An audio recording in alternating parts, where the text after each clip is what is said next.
తెయ్యినా తెచ్చుకున్నా కానీ ఇలా భారతీయ రాష్ట్ర సమితి లాంటి తెలంగాణ రాష్ట్ర ఏర్పాటు సాధన కొరకు ఉద్యమించినటువంటి ఒక నాయకుడు కేసీఆర్ గారి యొక్క నాయకత్వంలో పనిచేసేటువంటి అవకాశం నాకు లభిస్తున్నందుకు real I'm feelings today is most happiest day in my life. అంటే ఇలా జీవితం అనేది ఎటు దారి ఏంటి మనం ఎవరు కూడా ఊహించమని చెప్పండి.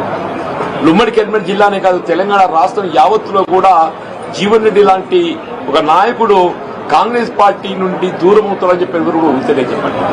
దాని కారణాలు కూడా మీరు ఊహించి ఉంటారని చెప్పండి.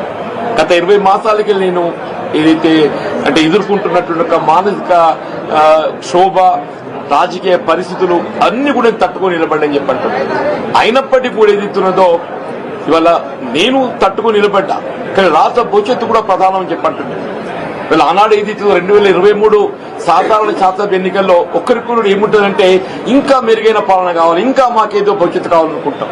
ఆనాడు ఏదైతే 10 సంవత్సరాల కేసీఆర్ పాలనలో తెలంగాణ సమాజానికి కల్పించినటువంటి యొక్క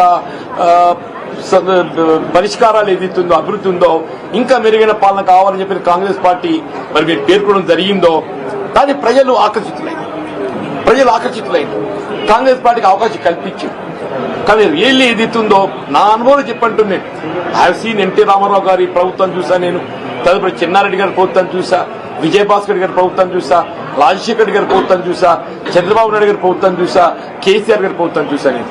కానీ ఈ 2 సంవత్సరాల కాలంలోనే ఇవాళ అంటే 10 సంవత్సరాల్లో సాధించినటువంటి అభివృద్ధి సంక్షేమ ఫలాలు తిరోగమన దిశగా చెప్పండి.